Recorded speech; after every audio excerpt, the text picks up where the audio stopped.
Welcome to Selling in the Motor Trade, in association with Automotive Management and symcotraining. This is the weekly podcast where we share best practice, tips and ideas on how to sell more cars, improve your service department, and generally put more profit into your dealership or dealer group. I'm your host, Simon Bowkett, or some of you might already know me as Skippy. And firstly, I want to say thank you for taking the time to tune in.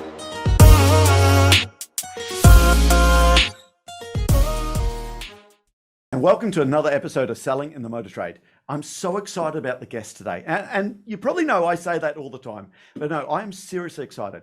We've actually got a real doctor today. Now, I love psychology as to why people buy things, why salespeople do things when I ask them to do it, and sometimes they don't. I love to know the psychology about what makes people tick. I suppose I'm a bit of a people watcher, and maybe you are as well. But today, I've got Dr Tharaka. Now, I don't know if I'm pronouncing your surname right there, Doctor, but actually, I'm so excited to get the real ideas as to why people do what they do or why they don't do it. So, Dr. Tharaka, did I pronounce your surname right? Tharaka, is that right? So Tharaka, that's my first name, and that was pretty much right. Gunaratna is my surname, and to be honest, people within my family forget, so we've left that out. So it's Dr. T for short. Dr. T. Okay. Tharaka, when you said I've got that almost right, Tharaka, Dr. Tharaka, I'm going to try to get that right. Thank you very much there. Listen, Dr. Tharaka, I understand you're a TEDx speaker. Okay, you're a podcaster. Some of you guys may have heard of Dr. Tharaka with Channel 4's Can I Improve My Memory? Go and find that. Go and have a look at some of these TEDx speeches there because they're really, really good. Okay. I suppose you talk lots about manage your mind and you can manage your bottom line. But can I ask you a question? This is a podcast about the motor trade and selling in the motor trade. So people are going to want to know, what's the first car that you bought? Great question. My first car that I bought was actually a Volkswagen Golf Mark II in red. Bought it secondhand from a nice couple in the hills of Scotland somewhere. I was about 18, 19 years old, and I got into the car with my dad. I think he was driving a Vauxhall Cavalier, very old Vauxhall Cavalier at the time. And we drove off into the hills and bought this secondhand VW and brought it back. It kind of hobbled its way back, Simon, and we had to do so many repairs on it. And back in the day, my dad was very sort of pro, I'll just do everything myself. So the car spent half its life on 4 pillars of bricks getting no other changed. But it was great, and it got me to medical school and back most days. And yeah, what a fun car to have. Well, it got you to medical school. I've got to ask you, tell us about your journey. Okay, you're a medical doctor, and now you're doing high performance coaching and dealing with high top end performance in lots of different industries. How does that happen? Tell us about your journey. Yeah, well, Simon, it was kind of by accident. I didn't plan it, as many of these things go. I've been a medical doctor for 15 years, and through that journey, I specialized in medicine of the mind. So hence I'm a psychiatrist. So I made it to consultant level psychiatry. And part of the reason for falling into that path, that stream of medicine, I think is from my experiences as a child, because many people in my own family, Simon, around me were struggling with mental health problems. So I kind of developed as a practical psychologist. I sort of got people understood the importance of communication and feelings and all that kind of stuff. And so that really shone and carried me through medical school, and it helped me select that path of psychiatry. But to cut a long story short, whilst I was a consultant psychiatrist, practicing consultant psychiatrist, I saw the offer of a TEDx talk pop up on one of the global emails that got shot around the department. And I thought, hey, you know what? I feel like that's for me. I feel like I should apply for that. I did. And that conference was themed shifting perspectives. And I thought, hey, you know what? Like, I kind of do that as a mental health professional. I have to help people see things differently in order for them to experience a bit of a recovery. If you're depressed, for example, or if you've got depressive patterns of thinking, keeping those patterns of thinking can become a self-fulfilling prophecy, right? And so that becomes a bit of a downward spiral. But by shifting your perspective, you give your chance to work your way in another direction. So anyway, I thought, hey, I could do that. So I did that in 2016, and then a few TED Talks later, I find myself bringing a message to the working world: when you manage the mind, you can manage your bottom line. It really is. It's one of the parts that in the motor trade, I've got to say, sometimes we've been, we've just left it out. It's like, where are the numbers, where we achieved, where we're up to. Okay, just do the job. Hey, listen, in your time then, you've clearly worked with lots of high performance people. You've met with people, they just win and win all the time. I'm guessing you must deal with some people that they always seem to struggle in some part of their life. Can I ask you, what is the mindset difference between someone that seems to go from win to win to someone that seems to go from loss to loss? I love the question. And I think it's so important when you work with someone in a coaching setting or with a team to help them define, well, what does winning look like for you? Because often our top of mind impression of winning might look like numbers. It might look like profits. It might be the number of cars that we've sold. It might be the promotion, the tangible, very sort of commonplace wins in our mind. But winning can sometimes also look like, and my well-being is good, or I'm sleeping well, or I'm getting time with my kids, my relationship with my partner's restored. And so when I'm doing work with folk who want to win, we start there, and I get into what I call the 11 growth areas. I've defined 11 growth areas that I think that if you manage all of these different accounts of your life well, you're winning in general. Because you hear stories, don't you, Simon, of CEOs that have absolutely crushed it in business and managed to take their company from where they are to light years ahead, but they neglected the health, but they neglected their relationship, but they're lonely, whatever, so there's so many different facets. So I would define that first, but does that make sense? Is that a good place to it does. start even before I get into the answer? No, of course it does. Okay, winning is in all parts of your life. It's not just in bottom line. Okay, you need to win in all parts of it for the bottom line to make sense. I suppose that's what you're driving at. Yeah. So the bottom line is actually, it's code for actually what matters to you.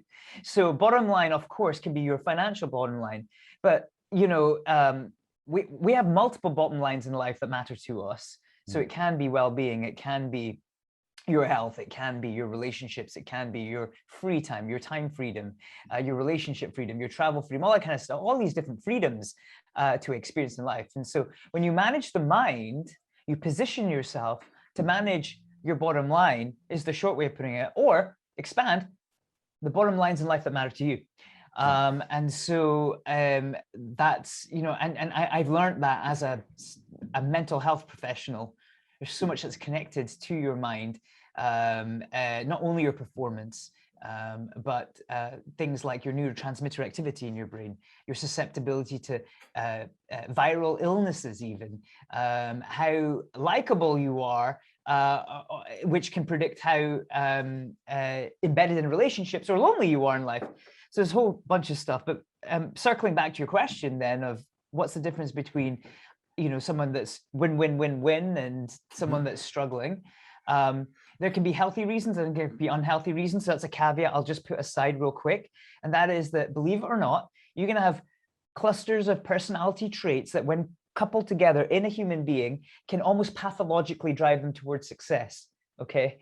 So what I mean by that is they're hitting the numbers and they're climbing the ladder, but at the same time, people are just commodities to me. If you're valuable to me, I keep you. If you're not, I get rid of you. Okay. And so the winning comes at another kind of an expense, and that can be social. But that aside, the pathological winning aside, if we think about people that are doing well, your mindset's got a lot to do with it. And I'll just be simple. Henry Ford said, if you think that you can, you can. And if you think that you can't, you can't. Maybe let's open that up. I love that. Henry Ford, if you think you can, you can. If you think you can't, you can't. It's so true, isn't it? Right. Listen, I want to get your views then, moving forward then, on the subconscious mind. We say in the motor trade that you get a car salesperson. So many times they sell a car, and then straight after they sell a car, the best time to sell a car is straight after you've done it, because you still got that buzz. There's that spring in your step. So they do that first deal on a Saturday morning. It's a full up deal. Then they go and speak to the next customer. Now that customer buys, and Dr. Tharaka, they turn around and say, I can't believe I bought a car today. I just popped out to get a brochure. And in their mind, they say, yes, get in there. They've now got more of a spring in their step. They come out to the next customer, and that customer says, to be fair, you're the first place I've been. I'm just looking. That goes in one ear and out the other. And because they're on that roll, they sell them a car. And then we say in the motor trade, when everyone they speak to turns to gold, we call it the Midas touch. You know, the mythical Greek god, king, or was it god or a king? King Midas, I think it was. Everything that touched turns to gold. Right. But actually, the same thing happens in reverse. Everyone you spoke to is turned to crap, okay? I mean, they do a deal, sure. Okay? They sell them a car, and then that customer fails on finance. And you see salespeople, their heads drop. We go into, we'll almost come down. The people who can't listen to this, they can't see it, we're dropping down there. That's what salespeople's body language, you see it written all over them. They go and speak to the next customer. They sell them a car. And then they can't get the car they want because the semiconductors, there's a worldwide shortage of them. They go into lower again. They sell the next car. And then one of their colleagues says, oh, that was my customer. They bought the last 4 cars. And they lose that deal. Actually, we call it the opposite of the Midas touch. Because if you spell that in reverse, it spells Sadams. Right. And sometimes the mindset of that salesperson, when they're down in the Sadams, it's really hard to get themselves out of that. So can I ask you, what is it? What can that salesperson do who's listening to this that's down in the Sadams, in that dark place? Okay. What can they do to get back up to where everything they touch turns to gold? Is there anything specifically they could try? Yeah, absolutely. A whole bunch of things. And, you know, I maybe start by saying that, you know, what goes on between the ears has a real impact on the actions that you take and the results that you achieve. What you think, what you believe, and what you assume has an impact on the magnitude of the actions that you take, the tenacity of the actions you take, and the results, the progress and profits that you make. Now, it's not a perfectly linear connection, mind, action, profit. There are lots of moving parts in it, but you know, as a rule of thumb, it's very, very helpful. What can you do if you're down in the dumps? Well, there are lots of things. Here's a top tip. Number one, you want to zoom out. Because often when you are so involved in getting that next win, we're very busy on the dance floor, as Royston Guest would say, very busy on the dance floor and not enough time on the balcony. So if you can zoom out and get on the balcony and change your perspective, you don't just see that one loss. You go, okay, 1 loss, but 10 wins. Okay, right. So in perspective, I'm still doing okay. You see, one of the things that gets us down is not what we think about the situation, but what we think about ourselves as a result of the situation. So it's not like, oh, they didn't buy. It's, oh, I'm a failure. That's the damaging thought. Do you see the difference? So you want to just stop, zoom out, and just get perspective, and then try and do a, you know, do a fair assessment on everything that's going on. Do an assessment on yourself. Do assessment on the person you spoke to, because maybe they just absolutely shouldn't have bought in that moment. Maybe the right thing for them was that they didn't buy. And maybe actually it was a good thing that in that moment that they didn't, that the sale wasn't, it didn't materialize, because you know, it's a no now for a bigger yes later, whatever. There may be lots of reasons. But it's important that you know, you do a fair assessment of yourself, because if you start to self-criticize, that's fuel on the fire. Don't we do that as humans normally? Don't we beat ourselves up? Yeah. If my best mate spoke to myself sometimes, the way I speak to myself, he wouldn't be my mate very long. Yeah. Is that a natural human trait sometimes? Yeah, I think for many of us, it is. The good news is that we can train ourselves out of it. And you just hit the nail on the head, Simon. If my friends spoke to me like that, which I can't believe they would, then we wouldn't be friends. And I think what's interesting is that when we start to, and this might sound a bit fuddy-duddy, but if you just bear with me on this one, if we start to speak to ourselves like we would a friend, the language is very different. The language is very different. So, you know, there's times where we're just pushing ourselves, we're tired, it's like, I can't do this anymore, but you keep doing it. But if it was a friend, you say, sit down, take a break, I'm gonna make you a cup of tea, shut the laptop, it can wait an hour. So we're shining kindness onto that person. They rejuvenate and they're more powerful, they get their strength back, and then they go again. But for us, we just kind of, you know, we just go and go and go and go. And so there's something about using our ability to talk to someone kindly as a friend, and use that self-kindness. But you're right, it's hard, right? Because we can be our own worst critic. Yeah, that's good. So I want to circle back a little bit. You said something before I didn't pick up right. Mind, action, profit. Yeah. Can you expand on that? So the mind, action, profit. Get the mind right first, then get the action, and then the profit. Can you expand on that for me? I like that approach. Yeah, for sure, for sure. So actually, we can improve our state of mind. So when I talk about the mind, I'm talking about what do you think, believe, and assume. So that's very cognitive, but also how do you feel? All right. So thoughts, beliefs, and assumptions, and emotional climate will have an effect on how you take action. So, for example, you don't make decisions the same when you're angry compared to when you're relaxed. You don't make decisions the same, or you don't communicate the same with people when you're anxious compared to when you feel, perfectly peaceful. And so our emotional climate has a big effect on muscle tension, body language, use of facial expressions, our tone of voice, everything. And all of these are micro data communications between person to person. So your emotional climate is one thing, but then also what you think, what you believe, and what your assumptions are have an effect on how you interact with someone. So for example, if you grew up fearing authority figures, let's just say you were raised that way, maybe you had a very critical teacher or a very critical parent or something like that. And so as a child, because your brain is very fertile, and by the way, your brain's 86 billion neurons in here. I'm holding up my half brain model here to you, Simon, which the viewers can see, but those who are on audio have no idea about what I'm doing. How many billion did you say in there? Yeah, 86 billion neurons in your brain, and you have trillions of connections between these neurons, and they're very fertile and moldable as a child. And so you're learning a lot about the world, life, and people.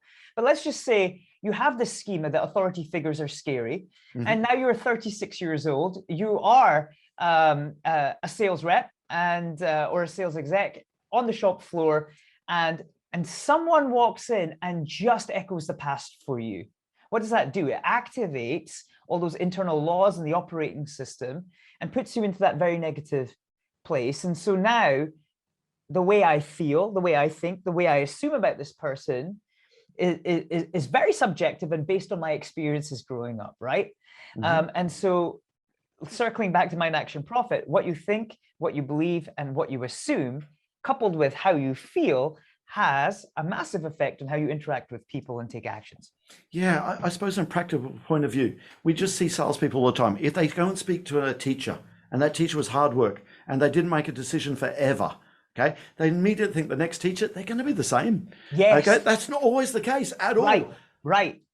But they think they're going to be that way just because of, hey, what flashes through their mind, I think, is that last teacher that was hard work. They never made a decision. Oh, here we go again, okay? That company car buyer, they're going to be a waste of space. But actually, not every company car buyer might be a waste of space. Exactly. So a nice top tip for those that are listening in is to use what we call curiosity. Stay curious. Okay, be careful about the conclusions your brain forms about that one-off interaction you just had with somebody. But instead, if you stay curious, you walk away from that interaction, you go, I wonder why the conversation went like that. What was it about me? What was it about them? It might have been they had an argument with their partner before they came to the showroom. They had an argument in the car park. And, actually, that anger that I felt in that conversation wasn't even meant for me. It was for the partner. It was just projection. So again, by staying curious, we don't allow our brains to jump to conclusions, often negative ones, right? Oh, I suck as a salesperson. Oh, it was my fault. It might have been, but there could be other explanations. Let's just keep our mind open to that. I suppose it works in the other way as well. I had a conversation with a salesperson Monday, said, I've got Eddie Expert. And now Eddie Expert in the motor trade is the customer that's hard work. They think they know everything. And this person was just, give me the best price. Don't deal with it that way. I just want to know what the numbers is. And there's a whole lot of negativity coming from the customer. I said, hold on, we got to put ourselves in the customer's shoes. Why is the customer like that? What experience have they had in the past? I said, hey, listen, if someone's like that, you may even try just turn and say, sir, I'm just trying to help you find the right cars for you. It almost sounds like you've had a tough time trying to buy a car in the past. Hey, what's happened? Because this person may have had a situation they felt they were ripped off in the past. They weren't dealt with in the right way. And once you know what the issue is, you say, sir, I know exactly where you're coming from. I understand how you feel. I'm going to make sure I'm not going to do that for you. And just struck home there that customers might feel that way as well. It's what we call, in our world of psychotherapy, transference. So it's literally, I'm now bringing my historical interactions with another figure or person and transferring that into this current interaction I have with this person, because there's something about that person unconsciously even that's activating my mind for me to think that you're an echo. And so I'm literally now transferring a relationship dynamic I had with this other person into this here. And if the sales rep can pick that up and go, oh, you wouldn't necessarily speak this out loud, but if you're like, gosh, there's a lot, he seems very angry, or I feel like a failure right now. Like, where's that coming from? Oh, I think it's coming from the person that's just walked into this conversation with me. They're pointing the finger, but that's actually not about me. That's their story. Okay, right, I'm clean. I can keep going. So it's a useful skill. Yeah, cool. I like that. Transference. Okay, I've not heard of it mentioned that way before. Listen, I'd love to get your views on the subconscious mind now. Okay, I've read some books. I'm sure you've read plenty of books to get to where you have, but I want to get your views on some books like I've heard Walt Disney said, whatever the subconscious mind can conceive and then believe, the conscious mind can then go and achieve. I think Napoleon Hill, in his book Think and Grow Rich, he talked lots about visualization. He talked lots about seeing exactly where he wanted to be and then working out what he had to do. Stephen Covey, or Dr. Stephen Covey, I think his was see, do, get. They're all talking about visualization. I want to get your views on visualization. Does it work? Is it a load of hocus pocus? Should we be doing that? Get your views on that, if that's okay. Yeah, I love this topic because it's connected to optimism and the neuroscience and the psychology of optimism. So in a sense, what visualization is, I'll pull this model of the brain out again. The visualization is a conversation between the front and the back of your brain. So behind your forehead, you have the CEO of your brain, the decision maker. This is the frontal lobe here in orange. And at the back here, if you just feel to the back of your skull, you can feel actually a skull-like nodule, a kind of sharpy, bony prominence. Do you feel that at the back of your head? Yeah, I want to know how many people driving a car, listening to this podcast, are doing the same thing now. I hope you all are. I definitely am. Be safe.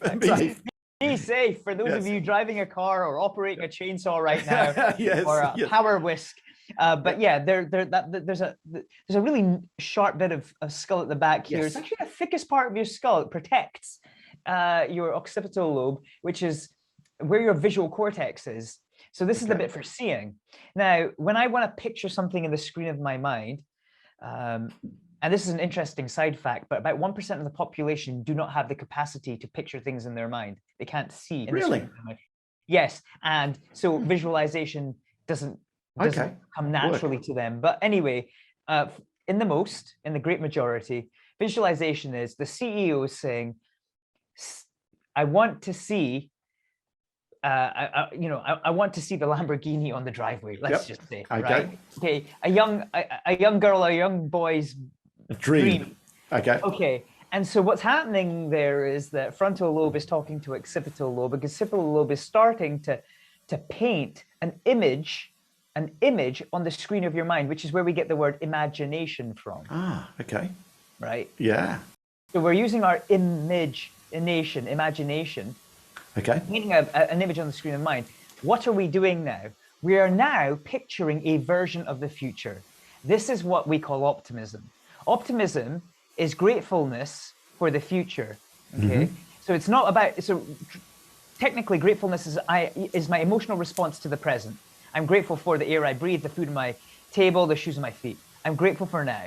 But if I can get excited about the future, I'm now practicing what we call optimism, which is I'm able to picture the future above what is actual. Okay.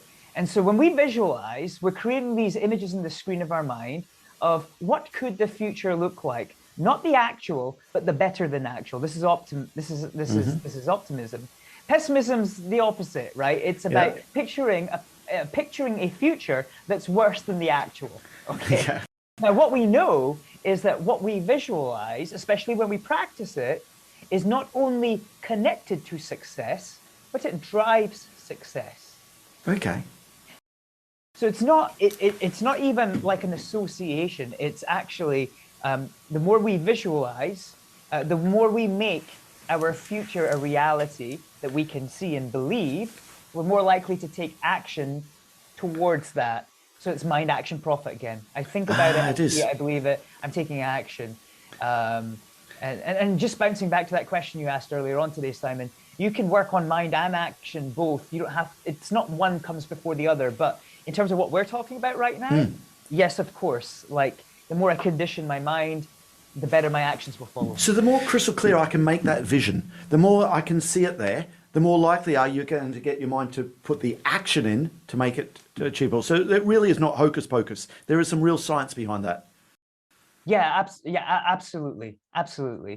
And you know, it's funny because we have access to it. Like we can actually, sports people will visualize, you know, actors, actresses, they'll visualize, they'll become their character in their mind. In fact, that's probably a really great example. So, you know, some of my friends are actors, and you know, literally I see the character, I become the character. Is a perfect example of what's going on in my mind becomes externalized in my action. So, yeah, I love the Ian Thorpe. I was a swimmer growing up in Australia, not a very good one, I might add, but I heard these stories all the time about how he'd shut his eyes beforehand. He'd listen to music because music takes us back to a point in our life when we think we were invincible, and he shuts his eyes and pictures the whole race. He pictures himself touching the end of the pool and seeing the exact time he wants to get. He plays the whole race in his mind beforehand. I know some of the Formula One drivers do exactly the same thing. They picture it beforehand. And I suppose I like the process that I think it was Walt Disney said, whatever the subconscious mind can conceive, but then believe, the conscious mind can go and achieve. So it's nice to know the science behind that. So can I ask you a question then? So sure. You're, and I hope you don't mind me saying this, but in your life there, you're dealing with patients. Yes. And if you get things wrong, there could be dire consequences. In our world of selling cars, if we get things wrong, we don't hit budget. Okay, if we get things wrong, it doesn't matter there. Okay, so many times you're dealing with someone else and you're trying to help them. So the question I'm asking is, what advice do you have for that sales manager, that service manager that's got someone in their team that they need to help? They can see that their mindset's not right. What can they do to help that person get them into that right mindset? And I suppose I'm driving back to your medical past, because you must have had to help people get them the right mindset. What could that manager do to help get that mindset in their team? Yeah, it's really important. When I'm hearing this a lot, Simon, from managers, this exact question that you ask is that I've got someone on my team, I've got some people on my team, I need to lift their attitude. I want to see them lift their attitude, lift their belief level, lift their expectation level, so they can mobilize more. The good news is you can do something about that. But quick anecdote from my line of work in the clinical world. So as a clinically practicing psychiatrist, when I was doing that, you know, we would have a weekly meeting with a variety of staff members, so nurses and psychologists, and we'd all be talking about our cases that we're working with. If you think about it, in mental health, it's difficult stuff that we're bringing to these meetings. You know, we've got patients that are more depressed than ever. We've got patients that are not eating, so that's a really dangerous situation to be in. We've got patients that are suicidal, or patients that are hearing voices, distressed, running away, things like that. And so, can you imagine that? That's our 90-minute discussion meeting. Is all we're doing is talking about, I'm stuck. How do we make this better? How do we, you know? Yeah. So it's How do you not get into that environment yourself as a practitioner? Yeah. So I mean, it's like, okay. Sorry, that's another question there, but it must be an issue. Yeah, and you know, I think that it's a constant battle. I don't know if we are ever completely immune. I think that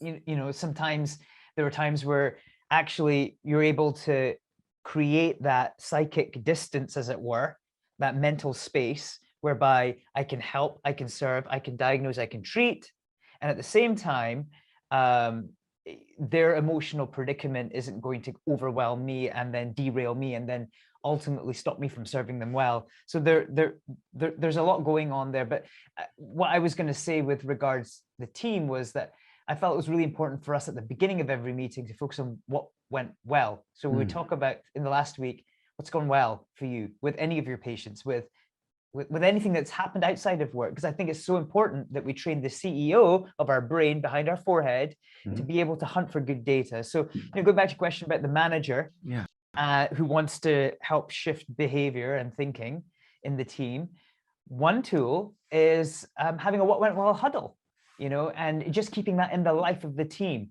A what went well huddle. It's the end of the week. One thing that went well, let's go around the group, 90 seconds, go. And people practice this. See, I love that, because so many sales meetings, I have walked out of a sales meeting more depressed before I went in there. Yes. Okay. Yes. And it starts right at the beginning of the day. And it's like, well, that went wrong and you didn't move that car back there. And that one failed on finance. And you just see this. And that's why I said that transference. Okay. Yes. Actually, even as a manager, I've had my whole sales team nag me out saying, that car's too expensive. Okay, we'll never sell that car. And actually, it's that negative thing. I love that tool there. What went well? What went well? Okay. Yeah, it's such a simple question to ask. And I often say this when I'm working with teams in automotive. I often work with senior leadership teams. I give them this example. If you ask a kid, how was school today? What do you get from them? Shrug their shoulders. Fine. What did you do at school today? Nothing, right? That's the answer you get. Shrug shoulders, right? If you ask them, and as I did my young kid today, what went well today? You get a different answer, because you're forcing the CEO of the brain to hunt for good data. Not a problem, not a crisis, not a complaint, not a worry, not a loss, but something good. It doesn't mean we ignore opportunities missed. It doesn't mean that at all. It just means we keep the CEO trained, those neural pathways, your brain's neuroplastic. You want to train your brain to be able to hunt for what goes well. So that's one tip, Simon. But can I give you another top tip for please. Listening in? There's something called the Pygmalion effect and the Golem effect. The Pygmalion effect describes the performance in someone that you lead or manage dependent on the level of expectation you have on that person. So let's say you're a teacher and you believe that little Jemima is great at maths, and you've seen it before, and you think, okay, she's learning, she makes a few mistakes, but you think, oh, you know what? She's just progressive. And then she sits the test and she comes back from that test, and you say something to her like, oh, I knew you were going to do that well. I knew you were going to get a great mark there. That's a healthy level of high expectation. What we know is that when we have a high level of expectation of someone we lead, parent, teach, we can actually see an improvement in their grades. That's improvement in their performance. Okay. And it comes from the mythological story of this chap called Pygmalion, who was chiseling a statue away, an inanimate statue of a woman who he thought was so beautiful. He literally made the statue started to come alive according to what he was seeing in his mind. Okay, so that's the mythological story, but the science shows that it happens. The Golem effect is the opposite, Simon. The Golem effect is if I have a low level of expectation on little Jemima wasn't going to do well on that test. How much did she get? Oh, she got 95%. See, she got 5% wrong. So and so got 96. If we have this constant low level of expectation of little Jemima, what we end up seeing is we crush their performance and grades go down. So now we turn this back to the manager. We go, you know what? There's a lot that your guys and girls can do to improve their performance and mindset, but you also have some keys. You're not completely disabled. You can actually start to make some tweaks by shifting your life, making sure you don't become the wicked, evil stepmother in Rapunzel. That you know what I mean, or that super critical, hostile, cold and frosty. Because we're humans at the end of the day. We want to make sure that we're keeping expectation high. It's so true. In the motor trade, I know that so many times we're guilty of saying, well, that was wrong, and that was wrong, and that was wrong, and that was wrong. And we keep on telling them everything that was wrong there. And that's the expectations. Not like, that did well. I think it was Kenneth Blanchard wrote in his book, The 1 Minute Manager. He said, what we do as management, sometimes it's a game of 10-pin bowling. Okay, we throw the ball down, and you see the pins go down. You got a result, but what happens is, definitely in the motor trade, we put a sheet in between the pins and the person bowling. So they throw the ball down. I know I got a result there, but I don't know what it is. Okay. And then what we do is we put a manager on the other side of the sheet. We throw the balls down. Okay. They hear the ting, and the manager says on the other side, "You got 6." I always have a laugh about that. No, in the motor trade, we say, "You missed 4." Yeah. What happened? You missed 4. Why does this happen? What's your thoughts on this? Listen, I want to ask you, you're the person who's been to medical school. I hope that. I hope you can tell me, why do we always look for what we missed out on? Is it a human trait there? Do we want more as humans? Well, let's go back to an example we're very familiar with. You and I are both parents. And so when we were thinking about our kids walking for the first time, learning to walk, every time, little baby gets up, they're surfing on the couch and then they fall on their big spongy backside. What do we go? "Oh, wow, Yay! you're doing amazing. Try again." You try again, they fall over. "Oh, that was such an amazing fall. You're doing so well." And and it's with that leadership that they one day start to walk. And isn't it interesting that there comes a time when we switch from that mode into, you missed 4. Isn't so true?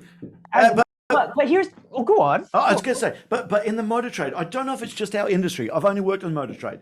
But listen, sometimes it's like our managers. They'll turn around and say to your young child, okay, you've got 3 children, turn around and say, "Can you not see everyone else can walk in the family except for you? Okay, listen, I'll show you one more time. It's not that hard. In fact, your sister, she was actually walking when she was 11 months. And listen, you're 11 and a half months. So listen, I'll show you one last time. If you can't do it, we're going to sell you on eBay." You wouldn't do that with a kid learning to walk. You'd never do it. No, exactly. And so let me give you an example from the medical sphere then. So when I was a junior doctor, okay, so I've done 5 years of medical school, and I rock up to the ward as an intern, as I guess was the phraseology back then.